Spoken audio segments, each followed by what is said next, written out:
Ah oui, c'est ça. Bon, donc. Alors, est-ce que c'est bon là? Ça va? Bon, alors qu'est-ce qu'on fait? S'il y a des questions, vous les posez au cours du cours comme d'habitude, on fait comme d'habitude. Oui. Hein? Oui, vous êtes bien derrière là? Vous ne pouvez pas prendre des notes, il y a l'interro écrite alors. Bon, voilà. Alors donc je disais, donc on avait préparé plus ou moins le cours de cette année, je préparais suivant les demandes de mes élèves de l'année dernière, mes chers étudiants, voilà. Alors évidemment, je vous dis, il y a des choses qui nous sortent un peu peut-être, mais enfin bon, c'est pas mal. Donc, alors l'astronomie, ça c'est... Oui, alors est-ce que tout le monde a des idées d'astronomie ou pas du tout? Bon, donc on peut y aller, c'est bien, les autres, ils auront l'impression d'être très calés, ça génial. Bon. Donc l'astronomie, c'est la science de l'univers et donc c'est l'étude du mouvement, de la nature et de l'évolution du corps céleste et de leur système. Voilà. Bon, le domaine de l'astronomie donc, commence au-dessus de l'atmosphère terrestre pour s'étendre jusqu'aux confins de l'univers, ce qui évidemment laisse beaucoup de place. Voilà. Alors, avec les mathématiques, l'astronomie est la science la plus ancienne du monde. C'est quand même une science, actuellement une science en pleine évolution, en pleine expansion. Hein, et les découvertes sont nombreuses, donc c'est, pour l'instant, même si c'est des sciences la plus vieille du monde avec les mathématiques, c'est une science qui, pour les progrès, sont tout à fait notoires en ce moment. Hein, les découvertes et tout ça. Et en plus, c'est une science qui est très popularisée, enfin, jamais trop popularisée en ce moment. Voilà. Donc, alors, comme toutes les sciences, donc elle a ses propres méthodes. Alors, le champ des objets étudiés est très vaste, donc des plus proches aux plus lointains, les planètes et leurs satellites, le Soleil, les comètes, les étoiles, la matière interstellaire. Alors, les étoiles, ça doit mettre les étoiles quand même, ça vous pouvez si notre galaxie, les galaxies extérieures, les quasars, la forme générale et l'origine de l'univers, en partant du plus proche jusqu'au plus lointain, et vous l'avez sûrement oublié. Donc, évidemment, il y a énormément de méthodes différentes. Alors, elle est reliée à beaucoup d'autres sciences, les mathématiques, la mécanique, la physique, la géophysique. Moi, quand j'ai fait mes études, il y avait des certificats d'astronomie, mais il fallait faire des études de mathématiques ou de physique. Enfin, géophysique, la géologie, la biologie. Alors maintenant, elle est reliée également avec la recherche de la vie dans l'univers à la biologie, la biochimie et l'histoire, puisque c'est une science très ancienne. Elle est reliée à l'histoire. Voilà. Alors il y a toutes sortes de techniques dites de pointe, de toute façon je n'aime pas, enfin bon, qui sont développées pour les besoins des astronomes et qui continuent à se développer. Hein. On a évidemment les télescopes les plus grands du monde, c'est forcément un seul exemplaire et tout ça, et à chaque fois on développe des techniques, qui sont des techniques tout à fait spécifiques. Voilà. Alors, le travail de l'astronome, donc, comme tout chercheur, a pour but de faire progresser la connaissance. Donc, il s'appuie sur les connaissances déjà acquises et il utilise des observations, il réalise des expériences et il fait des calculs de modélisation, c'est-à-dire qu'à partir des observations, il fait des calculs et il essaye, donc la modélisation, ça veut dire qu'on essaye de voir à quoi ressemble l'astre qu'on a étudié, l'objet qu'on a étudié. Voilà. Et puis après, on revit. Alors, après, on refait des observations pour vérifier que c'est bon.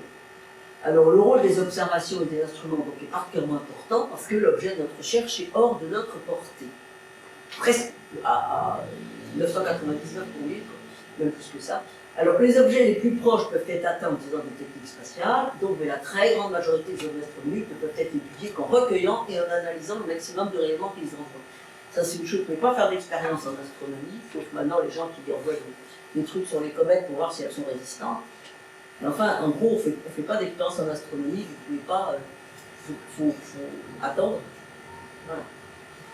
Bon, alors voilà un schéma qui n'est pas de moi, que je connais, voilà. La recherche en astronomie, alors vous voyez la modélisation, théorie physique, modèle mathématique, simulation numérique. Alors, on a besoin pour ça, en haut, à droite, vous avez donc, on a besoin de la physique fondamentale, on a besoin de mathématiques, on a besoin de la mécanique, on a besoin de la chimie. Alors, avec la modélisation, vous voyez, il y a les flèches sont dans tous les sens. Bon, on commence, il y a des observations, hein, multilongueur d'onde, sol et espace. Après, l'interprétation, réduction des observations, exploitation de données, confrontation à la théorie. Hein. Et pour les observations, une instrumentation, donc des nouvelles technologies, des techniques spatiales, c'est-à-dire à la fois des télescopes le plus grands possible, que ce soit pour quand on fait des observations au sol, que ce soit des télescopes optiques ou des radiotélescopes les télescopes. Et puis les techniques spatiales, évidemment, ce sont donc des choses toujours de plus en plus formidables. Et on a les astronomes ont beaucoup d'imagination. Voilà. Alors l'interprétation, donc oui, tout ça marche avec des flèches dans tous les sens. Donc réduction des observations, exploitation des données, confrontation à la théorie. Et puis statistique, analyse numérique. Alors ça, c'est vraiment c'est un schéma qui sert à peu près dans tout le livre. On m'a demandé de faire un article pour une revue chinoise pour adolescents sur l'âge des étoiles pour montrer qu'il y avait plusieurs méthodes pour calculer l'âge pour déterminer l'âge des étoiles.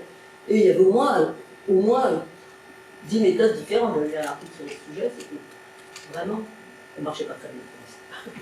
C'est pour ça qu'il y en avait beaucoup. Bon, et puis ça dépend aussi de l'objet qu'on étudie, même dans les étoiles, souvent les étoiles, on étudie avec des méthodes différentes. Parce que ce n'est pas les mêmes lois physiques qui sont prédominantes. Voilà. Alors, le travail de l'astronome, ça peut être spécifié par les objets étudiés, ou les techniques, ou les méthodes employées. On peut étudier donc le Soleil, les planètes, les petits corps du système solaire, les planètes extrasolaires, les étoiles, la matière interstellaire, les nébuleuses, la galaxie, les galaxies extérieures, la cosmologie. Voilà. Il peut être spécialisé donc en mécanique céleste, en astrophysique, on dit qu'il est astrophysicien, en histoire. Il peut être théoricien, observateur, concepteur d'instruments. Il peut travailler dans des longueurs d'onde visibles, radio, utiliser les techniques spatiales. Voilà. Et bien entendu, la plupart du temps, il travaille dans plusieurs domaines sur différentes techniques et utilise plusieurs méthodes. Et il collabore avec ceux qui ne font pas tout à fait la même chose que lui, de façon à ce que les différentes techniques soient en connexion. Bon, alors, on va d'abord surtout parler des observations.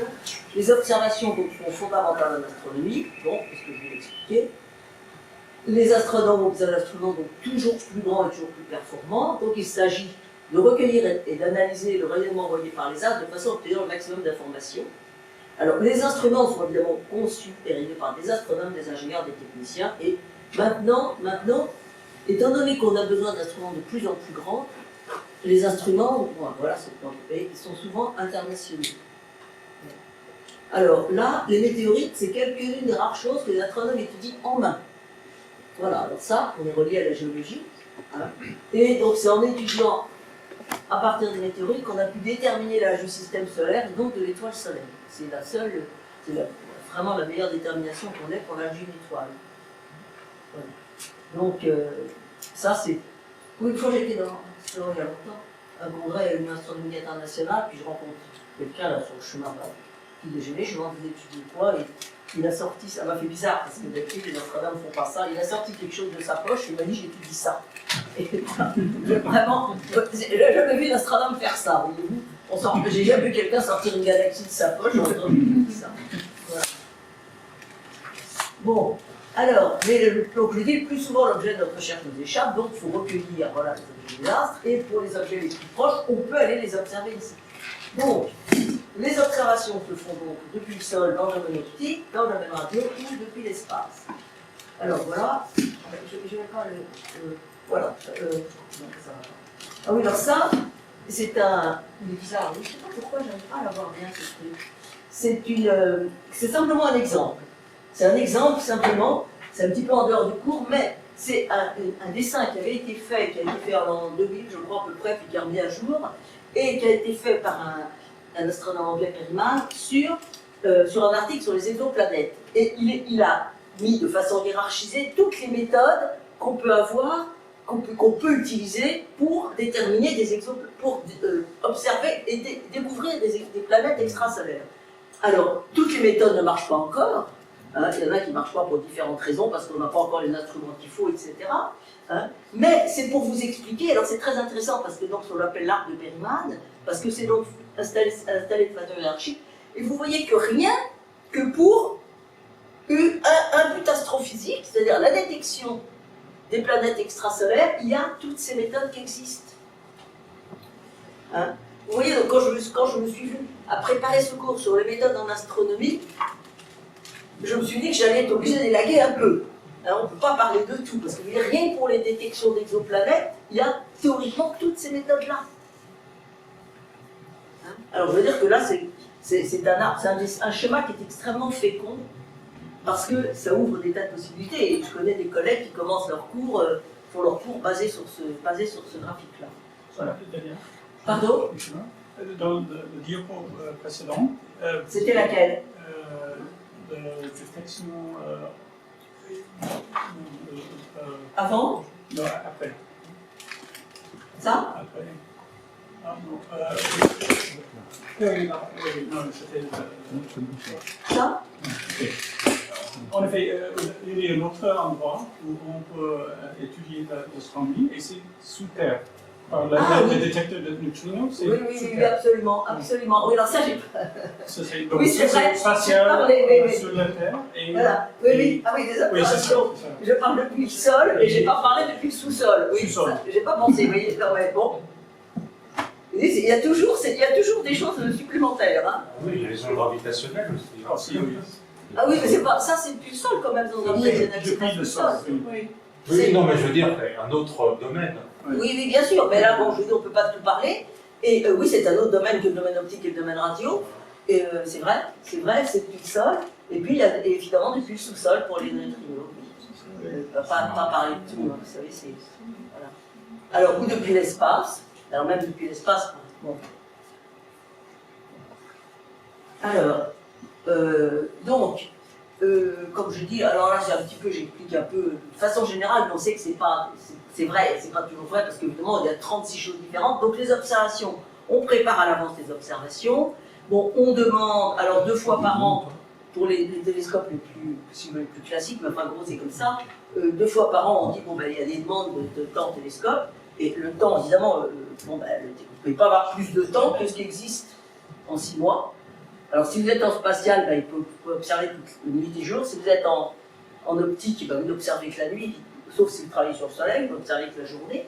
Voilà. Et il faut donc demander, vous avez donc une idée, géniale forcément, vous faites la demande de temps télescope, en fonction donc, de votre l'intérêt. Il ne faut pas en dire trop parce que vous ne faut pas se faire faucher l'idée, mais enfin, il faut quand même expliquer bien ce qu'on veut faire. Et voilà, et donc il y a des comités qui se réunissent, des comités internationaux, parce que je vous dis maintenant les télescopes sont presque tous internationaux, les plus gros. Et puis, et on vous accorde du temps de télescope en fonction de l'intérêt de votre demande. Mais généralement, comme les instruments sont très intéressants, il y a, on dit la pression est de 4 ou 5, ça veut dire que le temps demandé, si on fait la somme du temps demandé, ça fait 4 ou 5 fois le temps qui est disponible. Ça veut dire que vous pouvez même avoir une manip très intéressante, une demande très intéressante, et que pour autant elle ne sera pas accordée, la mission ne sera pas accordée. Et alors maintenant il y a des télescopes qui sont loin, et maintenant ça se fait à distance. Alors non, ça coûte moins cher, mais c'est moins rigolo. C'est beaucoup moins amusant que d'aller à Hawaï ou une chose comme ça, voilà, et on se fait à distance, on pilote à distance. C'est les avantages de l'informatique, et les inconvénients aussi, parce que bon voilà, c'est comme ça.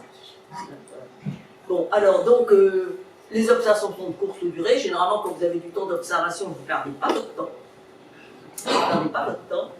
Et, alors, évidemment, s'il y a des nuages, si vous êtes sur une observation en optique et qu'il y a des nuages, ben, c'est plus. Voilà. Et voilà. Alors après ben, vous rapportez les observations et on continue à travailler dessus.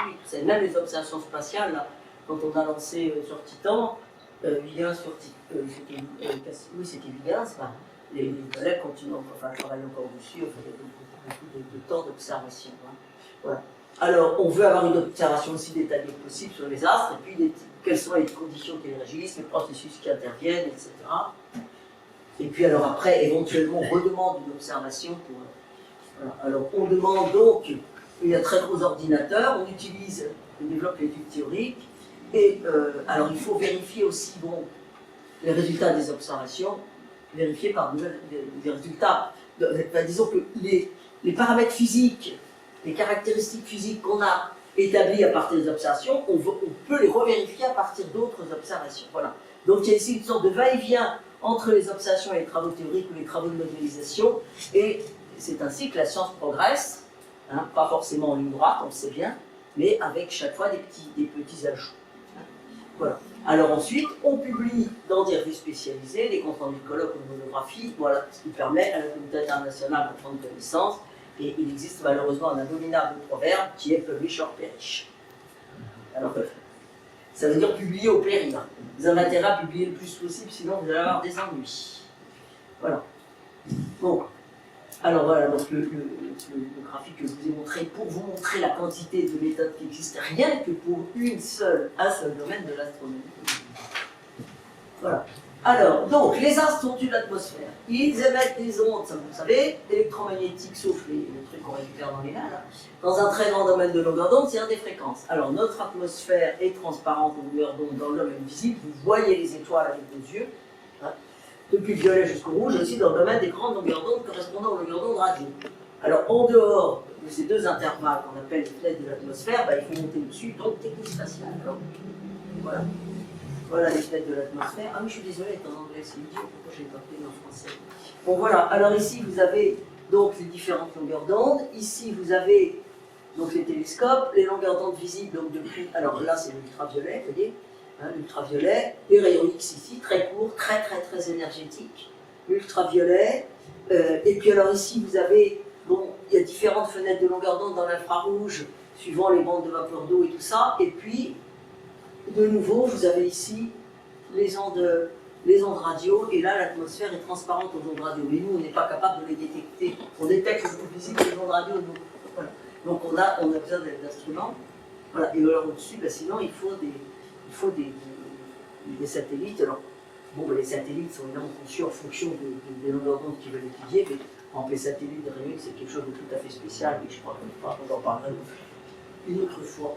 Voilà, on a bien des choses. Voilà. Donc, alors, en optique, on peut avoir, en partie en optique, mais aussi, bon, il y a soit des observations de position, soit des images, soit des observations de spectroscopie, des observations de photométrie. Alors, je ne vais pas beaucoup parler de la photométrie, parce que je ne peux pas tout dire. La photométrie, ça va être observer la quantité de rayonnement reçu dans les différentes longueurs d'onde, la luminosité. Alors, les observations de position, donc, ce sont les plus anciennes observations astronomiques, qui se font bon, depuis avant même qu'il y ait des instruments d'optique, hein, et ça sert donc à partir de là on fait les catalogues d'étoiles, et ça elles se font depuis la plus ancienne antiquité. Hein. Ça a dû commencer avec les Babyloniens. Bon, alors ça sert pour la navigation, ça donne naissance à la mécanique céleste, et ça permet aussi, par la méthode de parallaxe, de déterminer la distance des étoiles. Donc là, je vais vous en parler un petit peu. On en reparlera aussi. J'ai prévu un autre cours sur la distance des étoiles. Hein, voilà.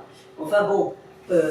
Ça c'est important, donc la parallaxe, parce que c'est une, là, alors l'ancienne, ce qu'on appelle la mécanique céleste et l'astronomie de position, donc c'est ce qu'on appelle l'astronomie. Et puis après, on est arrivé à l'astrophysique, hein, on va en parler tout à l'heure, et, justement, maintenant, avec les méthodes de la parallaxe, on mesure la distance des étoiles, c'est un lien très fort entre l'astronomie de position et l'astrophysique. Voilà. Alors, donc, quand on se déplace, les objets proches sont se déplacer par rapport aux objets lointains, et la Terre se déplace tout au long de l'année au cours de sa trajectoire autour du Soleil. Voilà. Tout le monde sait ça, je peux passer ou non? Il faut que j'explique. Pardon? Oui, d'accord. Il faut que j'explique quand je continue. Vous êtes, sauf si vous avez tout par cœur. Non? Bon. Je continue. Bon. Non, j'avais un peu peur. Voilà, donc ici, les collègues ont fait ça. Voilà, donc, vous regardez là, vous visez avec votre pouce, et puis avec un œil et l'autre, vous voyez que votre pouce se déplace par rapport à un objet plus lointain. Vous pouvez faire des expériences. Et si vous faites avec les deux yeux, ça vous permettra de déterminer votre œil dominant. Voilà. Bon, voilà l'exemple, simplement, voilà avec le droit et avec le gauche. Et ici c'est donc l'expérience qui a été faite. Voilà. Voilà. Alors voilà la parallaxe d'une étoile, donc on part du principe que les étoiles éloignées, bon ben, on fait comme si elles ne bougeaient pas, et puis ici le Soleil se déplace autour de la Terre se déplace autour du Soleil, donc à 6 mois d'intervalle, eh bien l'étoile proche aura bougé par rapport aux étoiles lointaines, et on pourra alors déterminer l'angle qui sera là, et comme on connaît cette distance-là, eh bien on aura la distance on aura rapidement cette distance-là.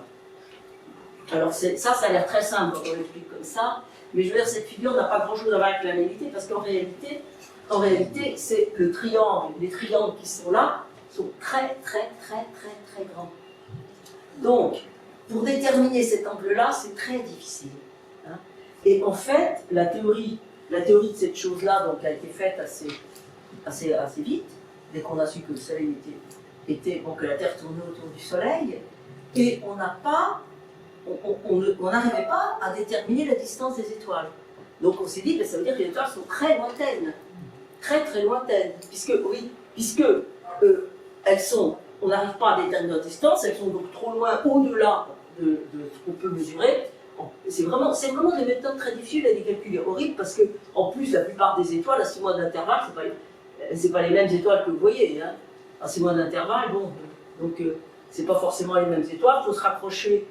Il y a tout un truc à faire de se rapprocher d'une autre étoile, etc. Il y a des calculs épouvantables, des observations à n'en plus pouvoir. Voilà, donc c'est très difficile comme calcul. Enfin, c'était très difficile. Maintenant, vous avez des ordinateurs et des satellites. Et c'est à partir de là que, comme on a vu qu'on n'arrivait pas à déterminer, parce que la première étoile, ça a été fait au 19e siècle. Et tout le temps du 17e, 18e, etc., on n'arrivait pas. Donc on s'est rendu compte qu'en fait, au cours du 17e, les étoiles étaient beaucoup plus loin que ce qu'on pensait. Et comme on les voyait, c'est qu'elles étaient quand même très brillantes. Et comme elles étaient très brillantes, ça veut dire équivalentes à notre Soleil. Hein, et est-ce qu'elles ont des planètes? Voilà. Donc dès la fin du XVIIe siècle, Fontenelle écrivait Entretien sur la pluralité des mondes en considérant que les étoiles étaient des soleils avec des planètes.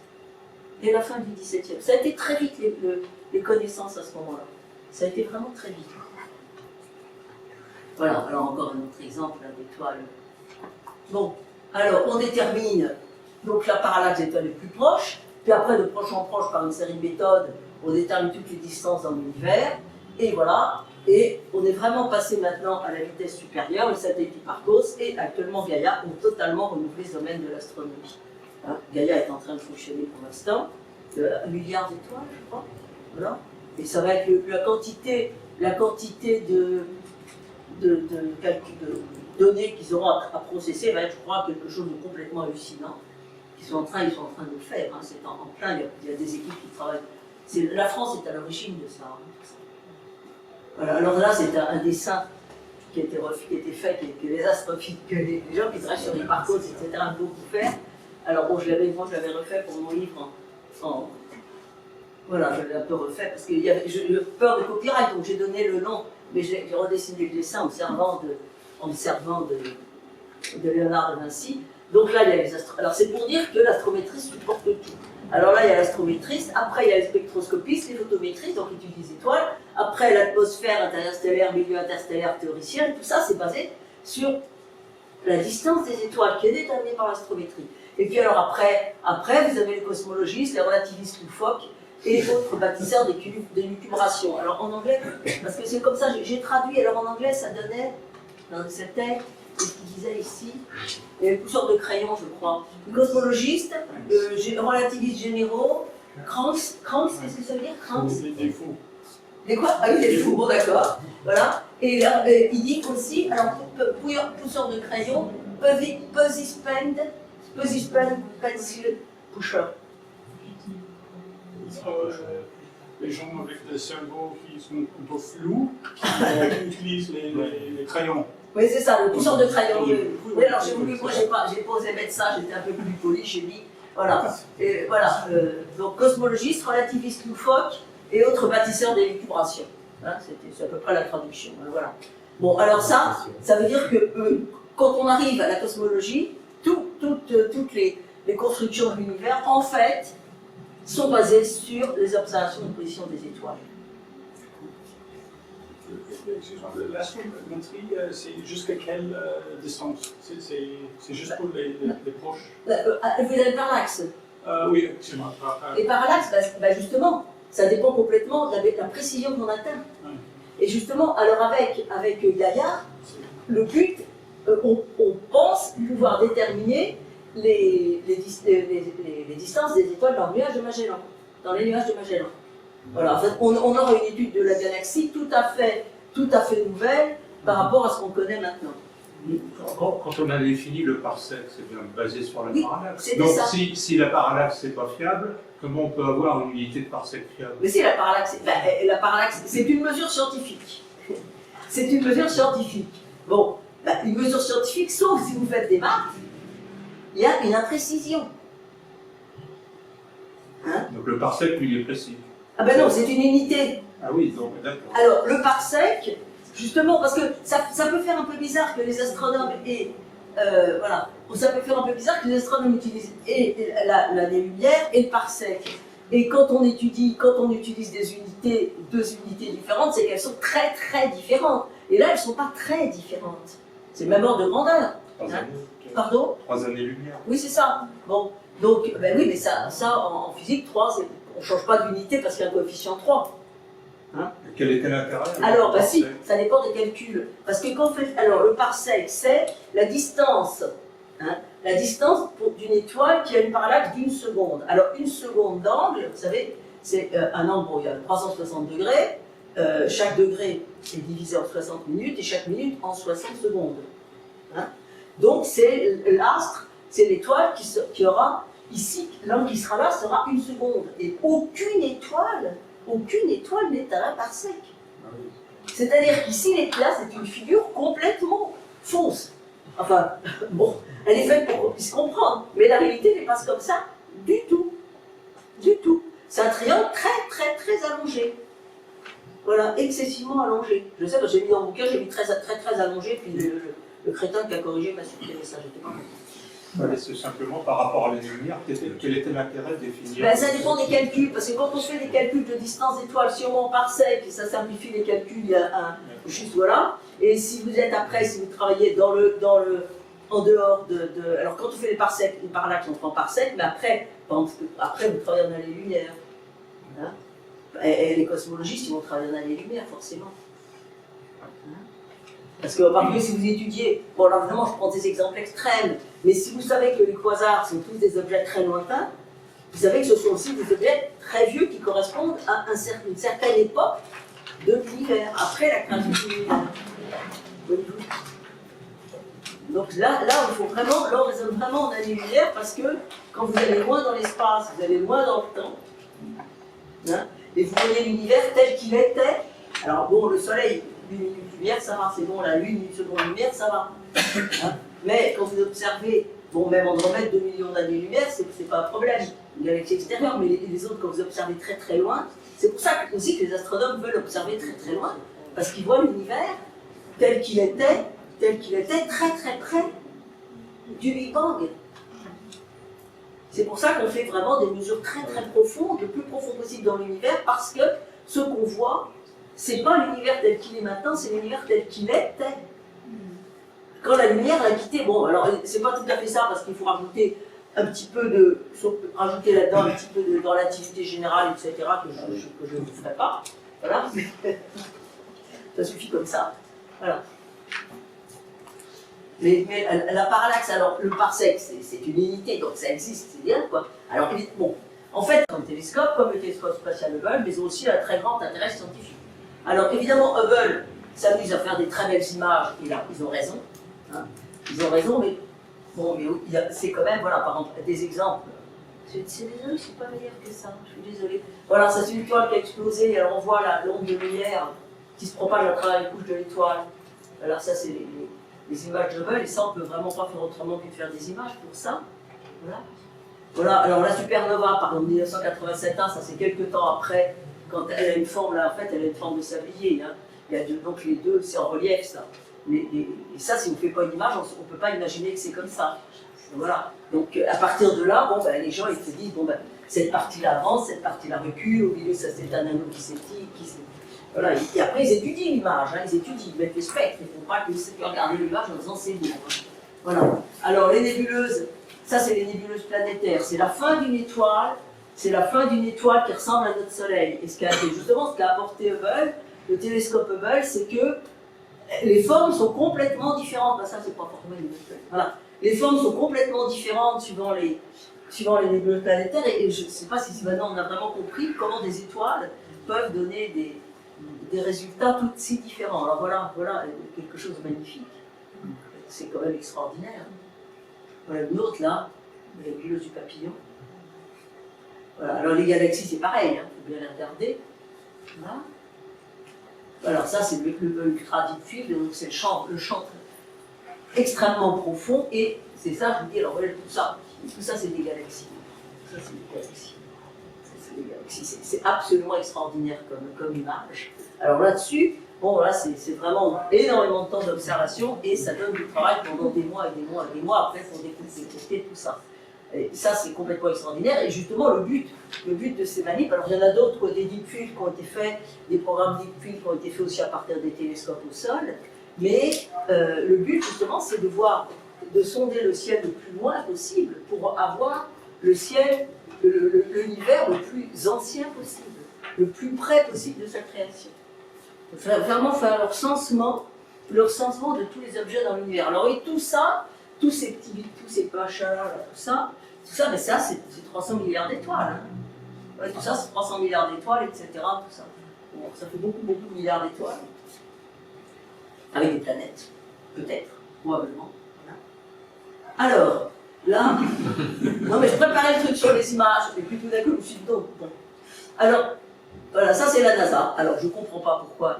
On a une discussion là pour la Société française des spécialistes de l'astronomie et de l'astrophysique, là au mois de juin, justement là-dessus. Et alors la NASA exagère. Hein. Ça c'est un. Non mais c'est pas possible ça. Ils ont. Voilà. Je vais raconter, hein. Non mais ils exagèrent vraiment. Parce que c'est.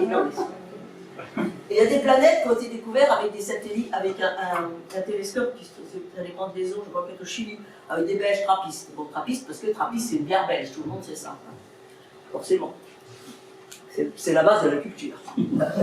C'est évident. Bon, alors ils appellent le télescope trappiste, ils ont découvert des systèmes de planètes. Ils ont demandé à la NASA de vérifier que c'était évident, que ça s'appelle trappiste 1, trappiste 2, etc. Il y a un système de 7 étoiles qui sont toutes planètes qui sont toutes plus ou moins dans la zone habitable.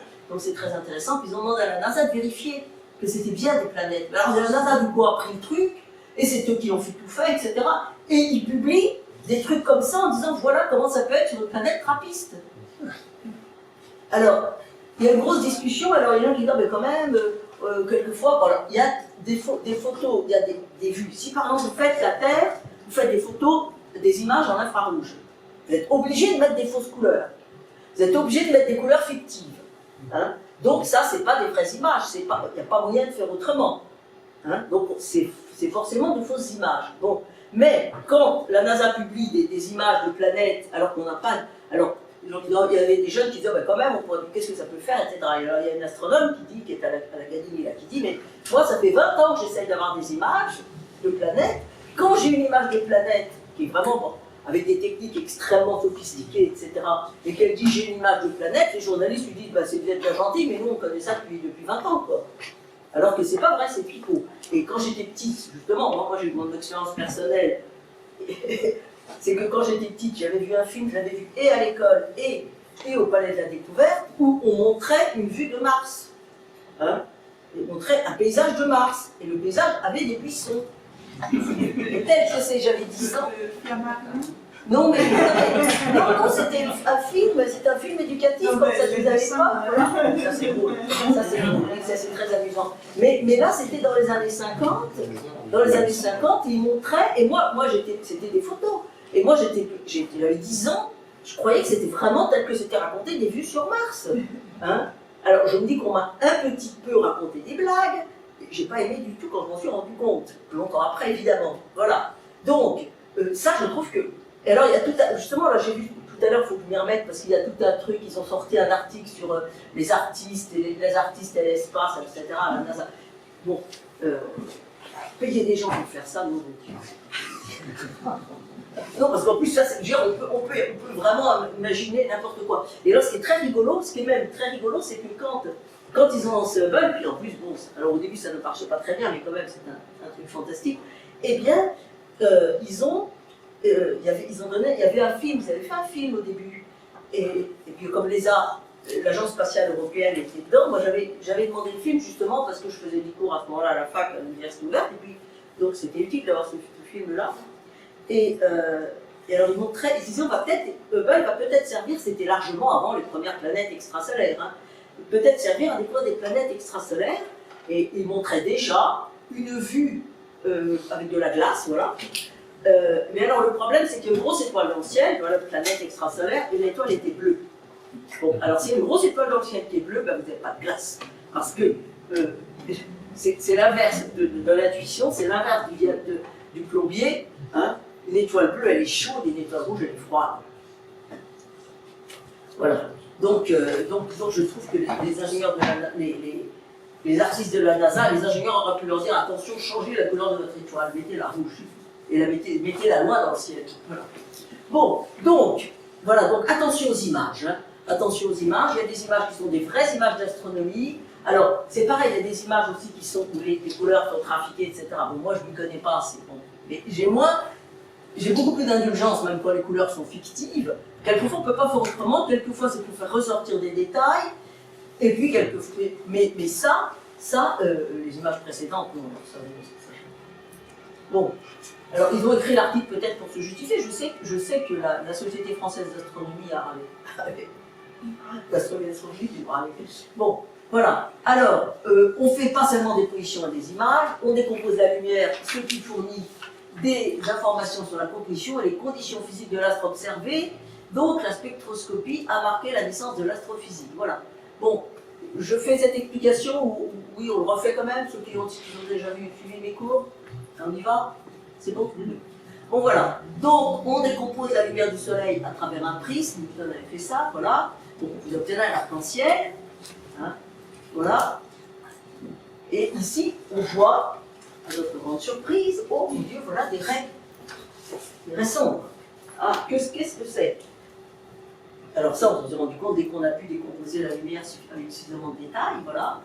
Et donc, on obtient ce qu'on appelle un spectre de très nombreuses raies sombres. Alors, Fraunhofer a étudié et répertorié ces raies, et puis Kirchhoff et Bunsen. Bunsen, c'est celui qui a inventé le bec, là. Et donc, bah oui, le bec Bunsen identifie les corps qui donnent naissance à ces raies. Voilà, alors voilà Fraunhofer, et voilà, alors, il n'y avait pas un photographe, hein, je pense que...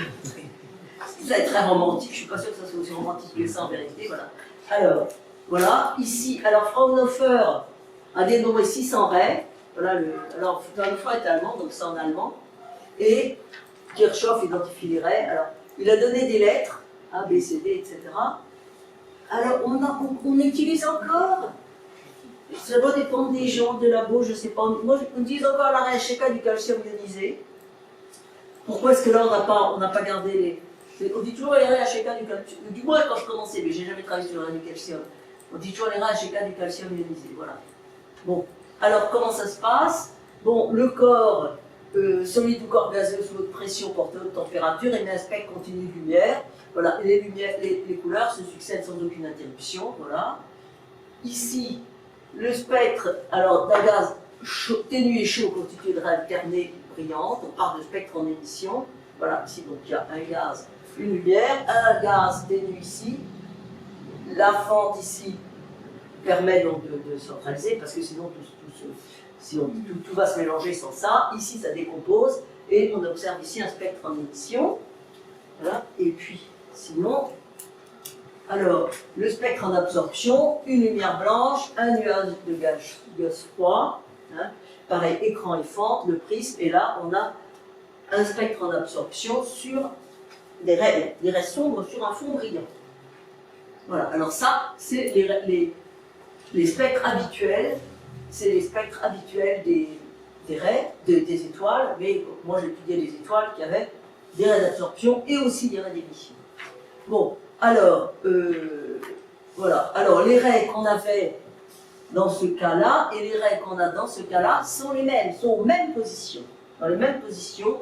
Les longueurs d'onde, ça c'est décomposé en longueurs d'onde et on a les raies aux mêmes endroits. Voilà.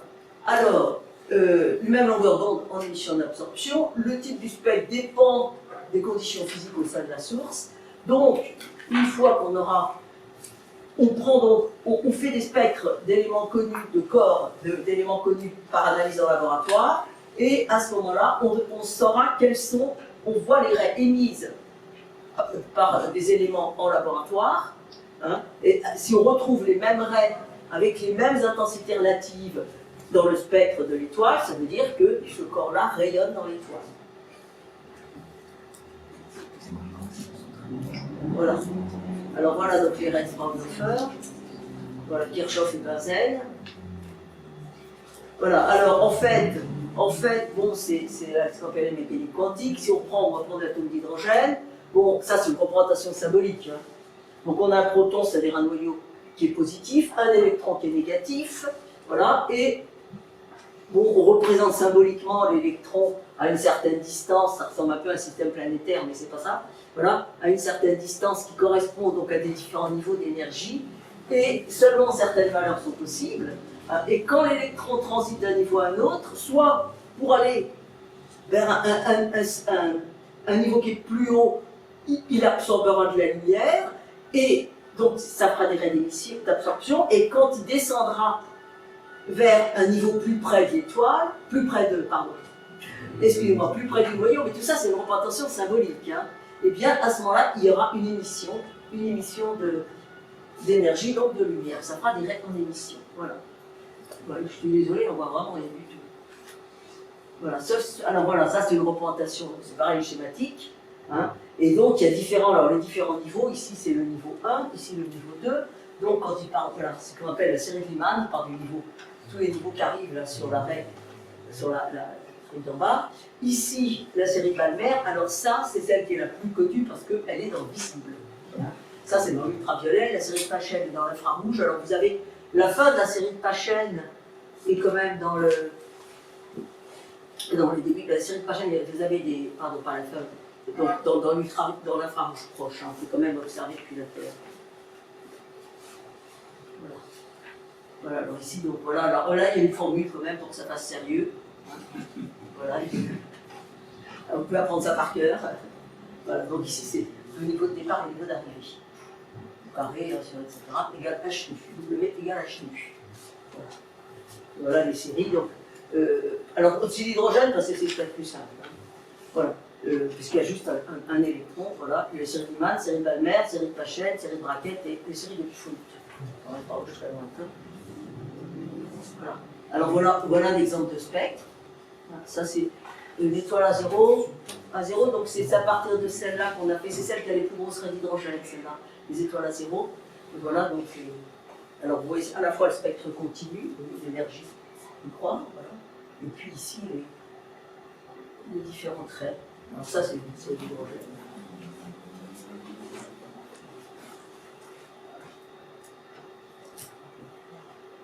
Bon.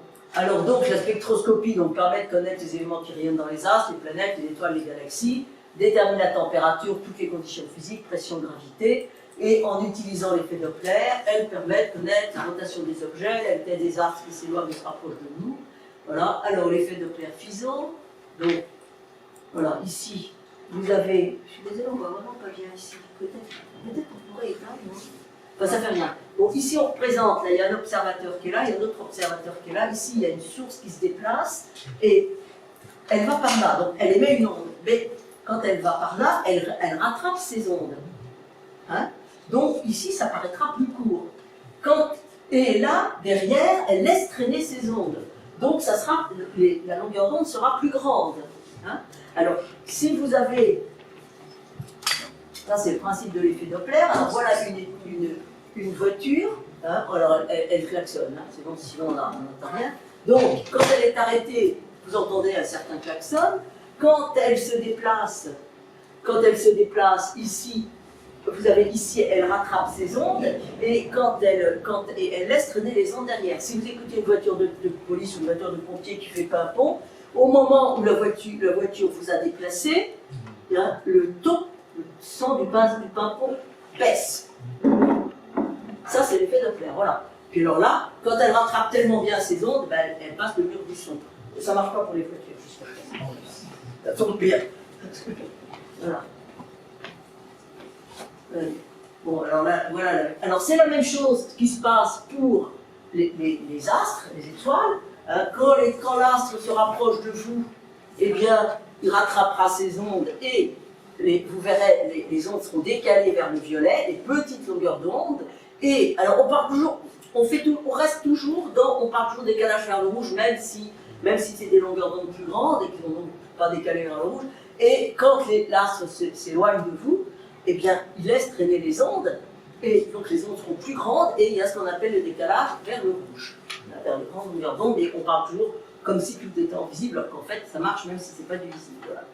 Et ça, c'est absolument cet effet-là en astrophysique, on le retrouve tout le temps, tout le temps, tout le temps. La moitié de l'astrophysique est basée là-dessus, à peu près.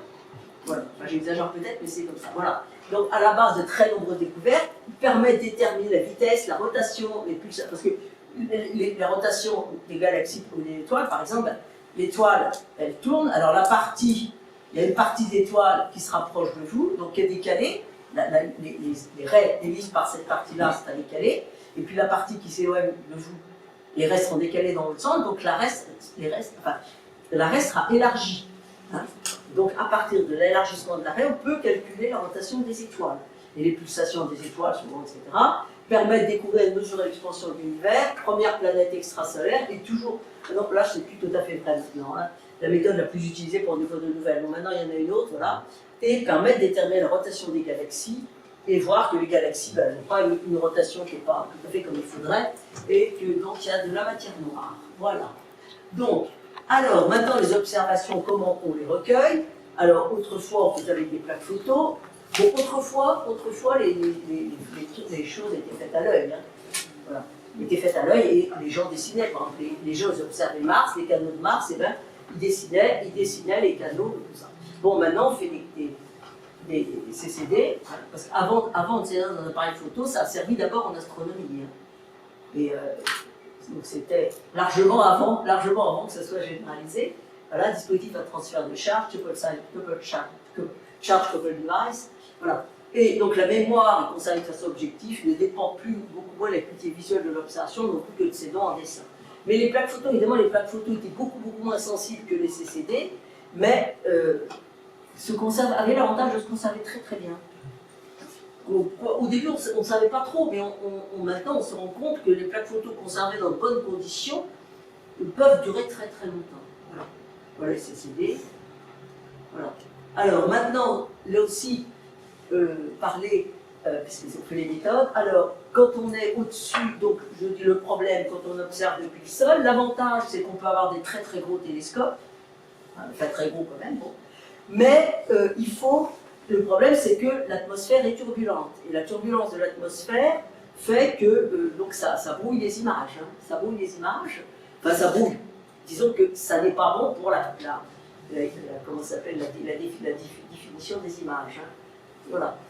Alors, on pourrait, alors, optique adaptative, donc on corrige on analyse le front d'onde, là c'est un exemple, voilà. On analyse le front d'onde et immédiatement on corrige la turbulence de l'atmosphère. Voilà. Alors, donc, correction rapide de l'image, principalement pour corriger le front d'onde des distorsions atmosphériques, et puis l'optique active, qui est une correction basse fréquence beaucoup moins rapide quand même, mais qui corrige les flexions du miroir et de la structure. Parce que maintenant, quand on a des miroirs, donc le plus gros miroir classique, c'est-à-dire en verre, mais épais, donc c'était Palomar, qui est déjà un vieux télescope, mais c'était quelque chose d'absolument extraordinaire. Hein. Et puis après, il y a eu Zelenshouk dans un miroir épais, mais je crois qu'il a au moins 4 miroirs. Hein. Donc, l'industrie, les céramiques, c'est toujours très compliqué de faire des miroirs aussi grands, de faire des pièces d'optique aussi grandes. Et Zelenshouk c'est quand même un télescope à l'ancien. Ils ont dû, il y a plusieurs miroirs avant que ça marche. Et alors maintenant, on fait des miroirs complètement différents. Zelenshouk, c'était 6 mètres. Alors quand on dit un télescope de 6 mètres, c'est le diamètre du miroir. Hein. Mais maintenant, donc, on fait des miroirs allégés, c'est-à-dire soit des miroirs segmentés, ou avec pour éviter, donc quand il peut y avoir des distorsions à cause de flexion ou simplement à cause de la température, etc. Et là derrière le miroir, il y a des petits vérins, si on peut dire, mais bon, c'est vraiment quelque chose de très spécial et qui corrige les déformations du miroir, qui corrige tout le temps les déformations. Enfin, en permanence les déformations du miroir, voilà. Optique active, alors voilà, la NTT, c'est une nouvelle technologie télescope, il fait 3,60 m. Hein. J'ai fait des observations là-dessus, mais malheureusement, c'est pas moi qui les faisais. Voilà, les télescopes, vous voyez ici le type, et vous voyez, donc là, ça fait bien 3,60 m. Voilà. Alors voilà les principes adaptatifs. Donc on a analyse du fond d'onde, ordinateur, mémoire déformable, voilà. Alors ça, c'est les miroirs qui existent, les télescopes qui existent avec, alors pour l'instant les plus grands, le Keck est le plus grand. Alors donc là, il y a le VLT, voilà, oui, alors c'est ça, voilà, le VLT dans l'hémisphère. Alors ça, c'est ceux qui sont dans l'hémisphère sud. Hein. Voilà, ça c'est le VLT, donc c'est 4 télescopes de 8 mètres. Hein, alors c'est pour l'European Southern Observatory, c'est le télescope, un observatoire européen, ça c'est au Chili. Hein, voilà. Ça j'ai mis, ça c'est peut-être américain. Voilà. Les eaux là-haut, voilà. Et puis ici, il y a. Alors ça c'est Hawaï. Ça c'est Hawaï.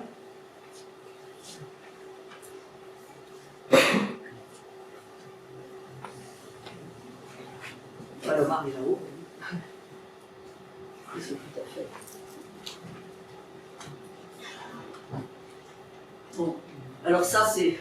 Là on a représenté tout l'état du miroir des télescopes, y compris ceux qui sont prévus.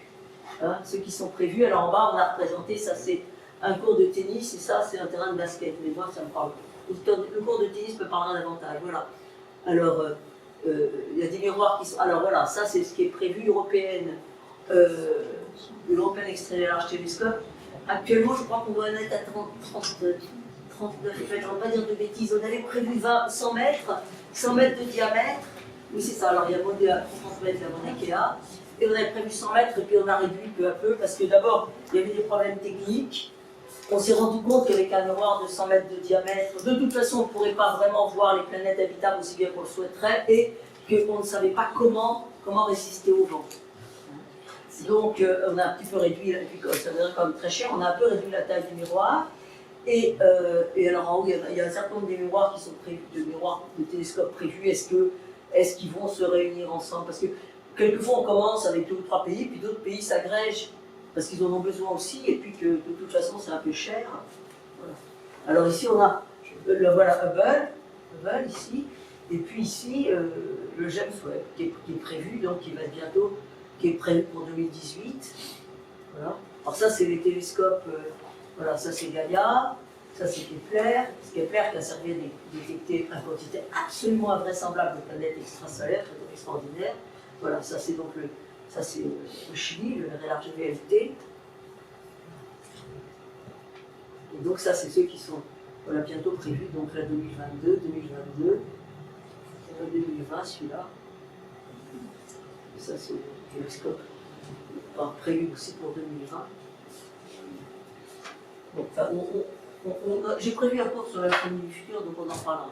Bon, la radioastronomie. Alors on utilise la deuxième fenêtre de l'atmosphère, voilà, depuis la fin de la Deuxième Guerre mondiale, donc un nouveau domaine de l'astronomie s'est développé. Alors les télescopes peuvent être assimilés à des télescopes optiques, alors voilà, donc les fenêtres, vous avez vu l'image, voilà. Alors là, c'est Jansky avec en 1933, naissance de la radioastronomie technique. Alors on voit que l'univers envoie des signaux radio. Alors au début, les premiers radiotélescopes, on a utilisé des radars qui avaient servi pendant la guerre. Hein, et puis là, on a fait, alors ça c'est le plus spectaculaire de lancer en soleil, mais il y a tout un réseau décamétrique, etc. Bon, on va mettre des photos. Alors ça, c'est un instrument, c'est comment ça s'appelle, c'est un méridien, c'est-à-dire qu'ici, vous avez le miroir. Alors, c'est en grillage, hein, mais comme c'est des grandes longueurs d'onde, il est fait pour utiliser la raie de 21 cm de l'hydrogène. Et comme c'est des grandes longueurs d'onde, le grillage correspond à un miroir opaque. Le grillage correspond à un miroir opaque. À l'inverse, quand vous étudiez des très très petites longueurs d'onde, comme les rayons X, alors ça évidemment c'est dans l'atmosphère, sur satellite, à ce moment-là, le miroir est traversé par les rayons X, donc on fait des miroirs, on fait une incidence rasante de façon que les atomes du miroir, vus, si je peux dire, vus du rayon X, apparaissent très près les uns des autres, et à ce moment-là, le miroir ne sera pas traversé par le rayon X. Bon, alors là, à l'inverse, comme c'est une grande longueur d'onde, là, ça sera opaque. Voilà. Alors ici, les ondes arrivent ici, on l'inclut comme ça. Ici, il y a c'est refermé sur le miroir. Ici, le miroir circule en forme d'arc de cercle et qui reconcentre sur l'antenne qui sera ici. C'est très très spectaculaire. C'est toujours très spectaculaire les radioastronomies. Voilà.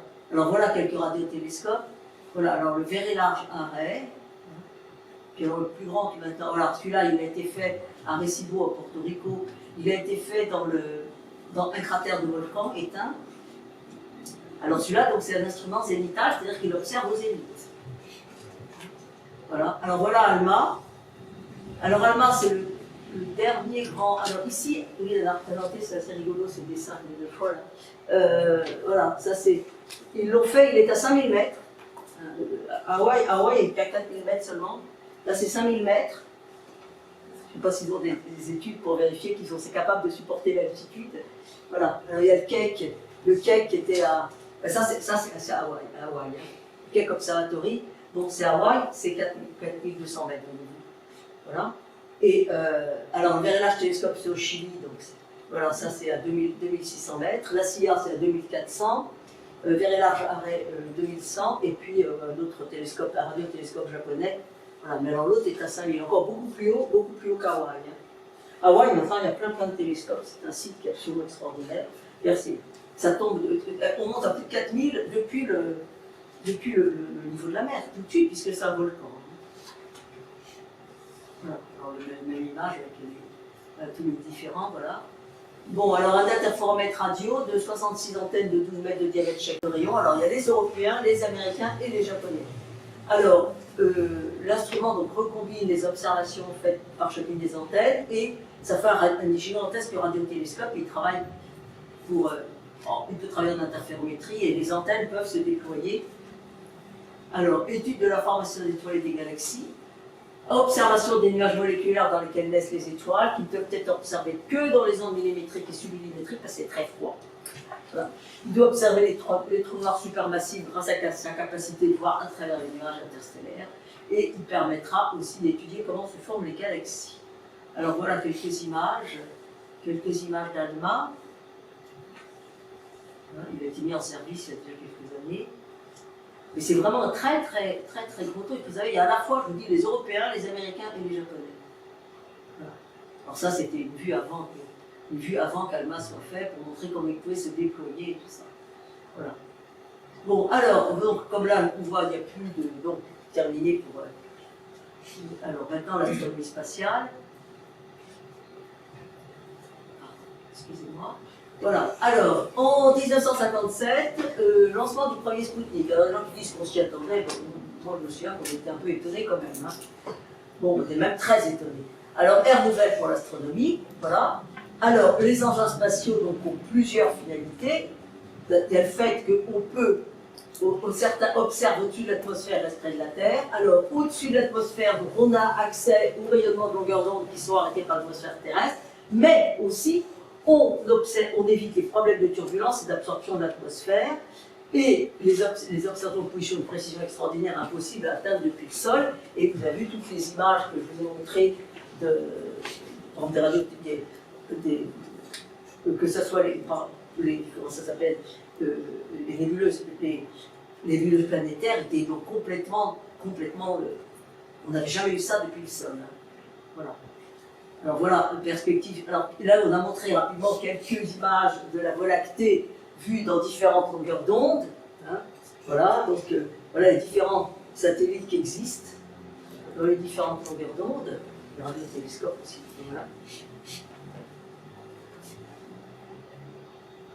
Alors voilà donc Hubble, dont je vous ai parlé déjà, qui fait donc, énormément de choses. Alors évidemment, on montre les images de Hubble parce que c'est vraiment magnifique, etc. Puis c'est également très utile, mais en fait, il fait aussi des quantités d'observations de spectroscopie qui sont beaucoup moins spectaculaires que ça quand même.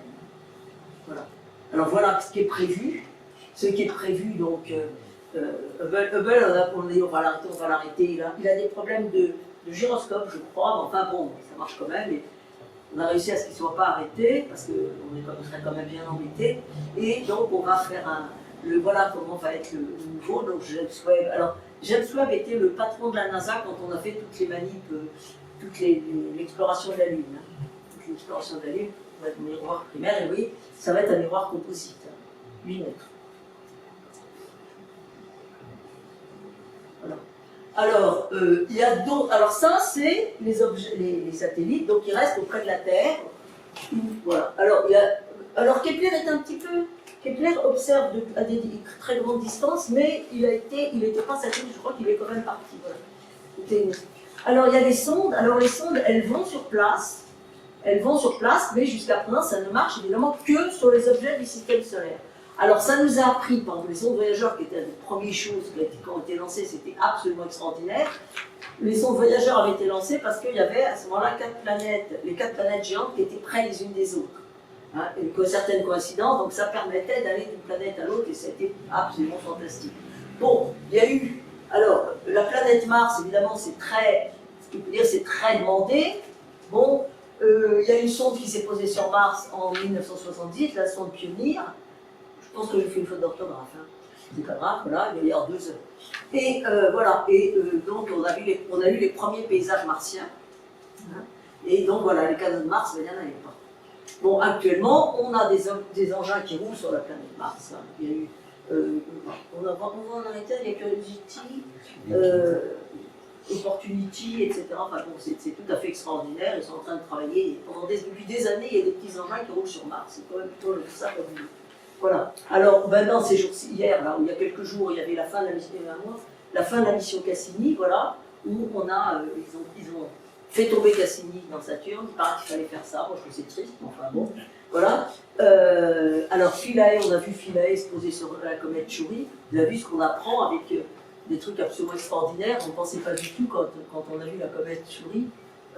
A priori, c'est pas celle-là qui était prévue, mais il y a eu des problèmes et du coup, on a été obligé de changer le programme. Donc, on a changé la comète, et on a vu que la comète Chury était beaucoup plus compliquée que ce qu'on pensait. Voilà. Et après, on a donc pareil, Rosetta, on a fait tomber Rosetta après avoir bien recueilli des informations. Donc ça, c'est quand même extraordinaire comme chose. Alors voilà, par exemple, pendant observation de la comète Chury, avant que voilà, 34 observer les éruptions pendant 3 mois, donc elle tournait autour de la comète. Et voilà, les observations, ça c'était il y a 1 an et demi, 2 ans, non, 1 an et demi. Voilà. 34 éruptions pendant une période de 3 mois. Voilà. Alors, est-ce qu'on va envoyer des engins spatiaux vers d'autres étoiles et surtout vers des planètes extrasolaires dans l'intention de détecter des traces de vie? On n'en est pas là. Certains astronomes que c'est impossible, hein, mais ils sont très mal voir généralement. Parce qu'ils disent que l'argument c'est que bon, déjà, on ne peut pas actuellement, à cause de la distance et la vitesse à laquelle les engins se déplacent. Si un jour on arrive par des techniques qu'on ne connaît pas encore, à envoyer des engins à des vitesses qui sont bon, tout à fait différentes et complètement, et qui sont à une fraction non négligeable de la vitesse de la lumière, mais c'est déjà des techniques qu'on pour l'instant on ne connaît pas du tout. Eh bien, il y en a qui disent qu'il y a à cette vitesse-là, le moindre grain de poussière interstellaire cassera, il abîmera le satellite, l'engin spatial, enfin la sonde, et que si on met des blindages, etc., à ce moment-là, ça fera un poids absolument énorme, une masse absolument énorme, et c'est pas possible. Alors, bon, est-ce qu'on manque d'imagination? Est-ce que voilà, peut-être que les plus jeunes d'entre nous sauront un jour.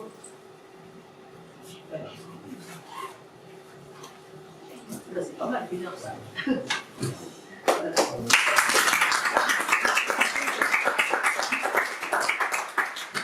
Alors, est-ce qu'il y a des questions? Alors là, ça va, je n'ai pas été trop obligée d'aller de côté des autres, hein, parce que c'est vraiment, je vous dis, les méthodes en astronomie, il y en a vraiment tellement, et puis qu'il y a vraiment des choses tout à fait différentes. Alors, est-ce qu'il y a des questions?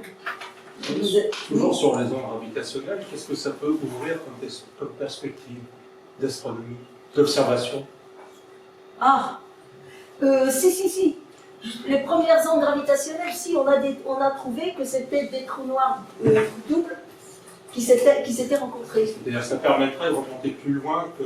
Non, mais ça permet en attendant, parce qu'on en a découvert plusieurs, et ça permettrait de voir que les trous noirs existent, que les trous noirs doubles existent, etc.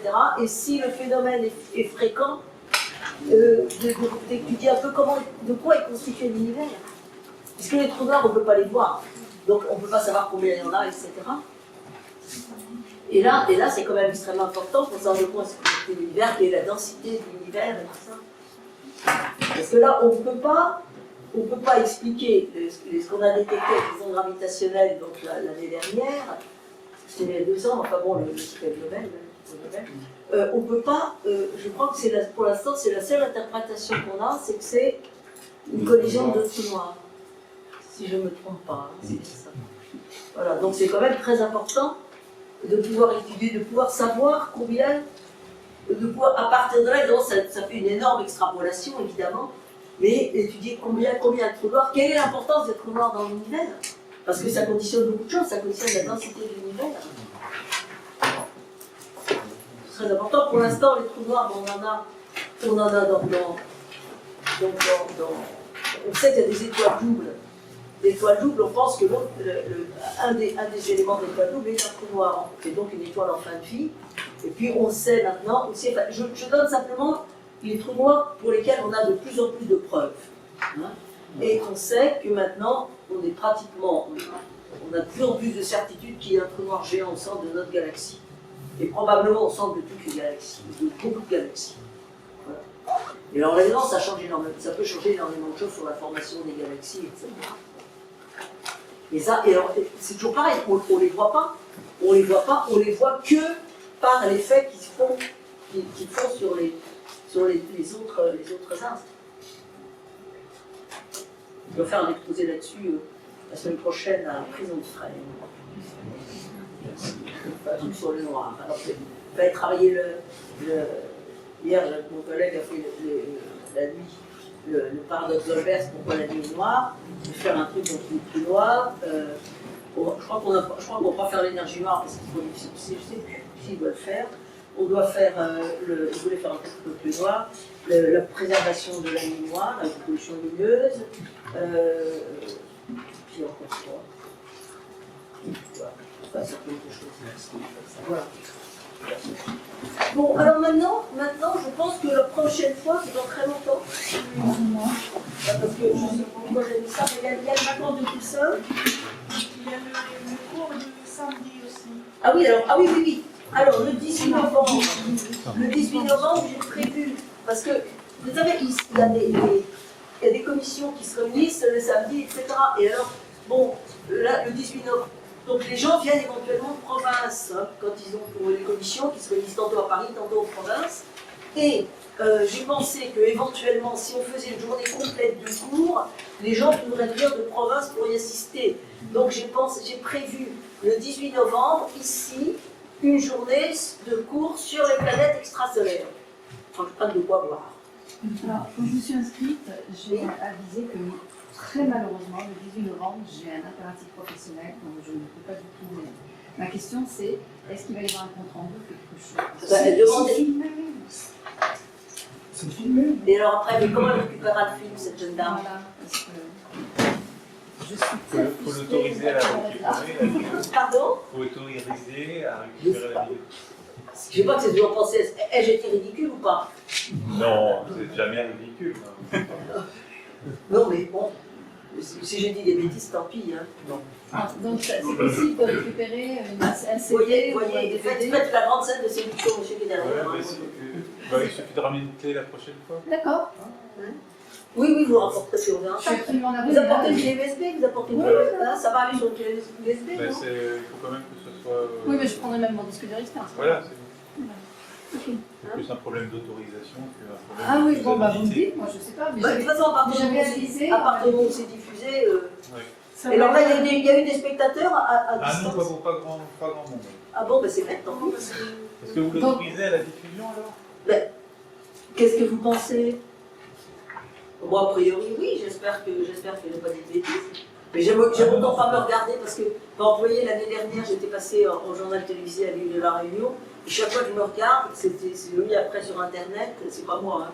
Et chaque fois que je me regarde, je me dis, oh, mais j'ai dit l'inverse, là, je me suis trompée, j'ai pas la plus, ah là là. Alors c'est horrible. Chaque fois que je me regarde, ah là là, mais quelle horreur, je me suis trompée. Bon, c'était le journal télévisé, donc ça n'a pas ton importance quand même.